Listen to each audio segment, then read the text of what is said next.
ஒருத்தரோட வருகையே ஒரு முழு குடும்பத்தோட தலைமுறையையே மாத்த முடியுமா? முடியும். இன்னைக்கு நாம பார்க்க போறது அப்படிப்பட்ட ஒரு கதை தான். மன்னார் குடும்பத்தோட வாழ்க்கையில ஒரு பாதுகாவலனா வந்த ஒரு மனிதரை பத்தி. அவரோட தாக்கம் எப்படி இருந்துச்சுன்னு நாம தெரிஞ்சுக்கலாம். வணக்கம் வேணுகோபால் சார். இந்த வார்த்தைகளை கேட்கும்போது இதுல வெறும் மரியாதை மட்டும் இல்ல, அதுக்கு மேல பல வருஷத்துக்கான நன்றி, அன்பு எல்லாமே அடங்கியிருக்கு. இதுதான் இந்த கதையோட ஆரம்ப புள்ளி. அந்த குடும்பத்துக்கு அவர் வெறும் பெயர் மட்டும் கிடையாது, ஒரு பாதுகாவலர். ஆனா பாதுகாவலருங்கிற வார்த்தைக்கு அவங்க கொடுத்த அர்த்தம் அது நாம நினைக்கிறத விட ரொம்ப ரொம்ப ஆழமானது. அது என்னன்னு விரிவா பார்க்கலாம். பொதுவா பாதுகாவலர்னா நம்மள பாதுகாக்கிறவங்கன்னு நினைப்போம் இல்லையா? ஆனா மன்னார் குடும்பத்தை பொறுத்த வரைக்கும் அவர் ஒரு வழிகாட்டி, ஒரு ஆசான், அவங்க வாழ்க்கையோட அசைக்க முடியாத ஒரு தூணா இருந்திருக்காரு. சரி, இப்படி ஒரு உறவு எப்படி ஆரம்பிச்சது? இவ்வளவு பெரிய மாற்றத்துக்கு காரணமான அந்த முதல் சந்திப்பு எப்படி நடந்துச்சு? வாங்க கொஞ்சம் பின்னோக்கி போய் பார்க்கலாம். 20க்கும் மேற்பட்ட வருஷங்கள். சும்மா யோசிச்சு பாருங்களேன். ஒரு நாள் 2 நாள் இல்ல, 20 வருஷத்துக்கும் மேல ஒரு குடும்பத்துக்கு வழிகாட்டியா, ஆதரவா ஒருத்தர் இருந்திருக்காரு. இது சாதாரண விஷயமே இல்ல. கதை ஆரம்பிக்கிறது 2000கள்ல. அப்போ அந்த குடும்பம் ரொம்பவே கடுமையான நிதி நெருக்கடியில இருந்திருக்கு. அந்த நேரத்துல தான் திரு வேணுகோபால் அவங்க வாழ்க்கைக்குள்ள வராரு. முதல்ல ஒரு சின்ன உதவியா ஆரம்பிச்சது போக போக நம்பிக்கை வளர்ந்து பிரிக்கவே முடியாத ஒரு பந்தமா மாறிடுச்சு. வாழ்க்கைனா மேடு பள்ளம் இருக்குத்தானே செய்யும். அந்த குடும்பமும் நிறைய புயல்களை சந்திச்சது.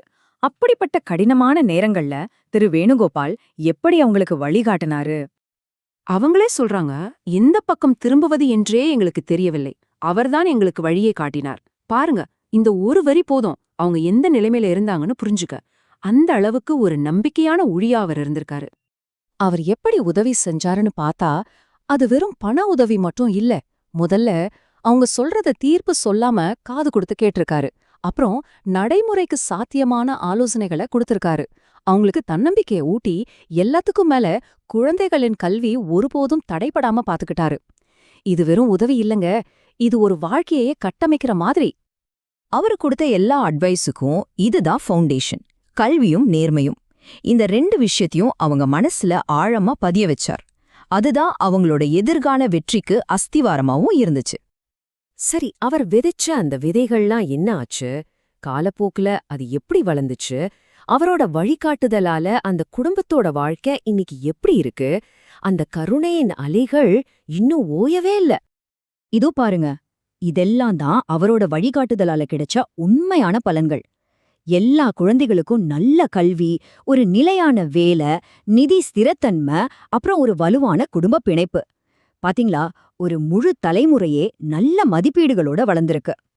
இது வெறும் படம் இல்லங்க, இதுதான் அந்த குடும்பத்தோட உண்மையான மாற்றம். நிச்சயமற்ற ஒரு எதிர்காலம்ங்கிற வறண்ட நிலத்திலிருந்து செழிப்பான, நம்பிக்கை நிறைஞ்ச ஒரு வாழ்க்கைக்கு அவங்க மாறியிருக்காங்க. இது ஒரு தனி மனிதனால ஏற்பட்ட மிகப்பெரிய மாற்றம்.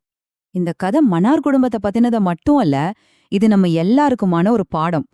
ஒருத்தரோட தாக்கம் எவ்ளோ பெருசா இருக்க முடியும், கருணைக்கு எவ்ளோ சக்தி இருக்குன்னு நம்மள யோசிக்க வைக்குது. அப்போ உண்மையிலேயே ஒரு பாதுகாவலரா இருக்கிறதுக்கு என்ன அர்த்தம்?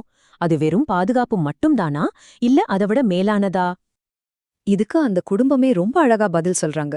அவர் கொடுத்தவற்றில் அவரின் மரபில்லை, ஆனால் நாங்கள் யாராக மாற உதவினாரோ அதில் இருக்கிறது. இதைவிட அழகா சொல்லவே முடியாது இல்லையா? இது ஒரு மேம்பாடு. சரி, போறதுக்கு முன்னாடி இந்த கேள்வியை உங்ககிட்டயே வச்சுட்டு போறேன். உங்க வாழ்க்கையில இருக்கிற பாதுகாவலர்கள் யார்? ஒரு நிமிஷம் யோசிச்சு பாருங்க. அவங்களுக்கு ஒரு நன்றி சொல்ல இது ஒரு நல்ல வாய்ப்பா இருக்கலாம் இல்லையா?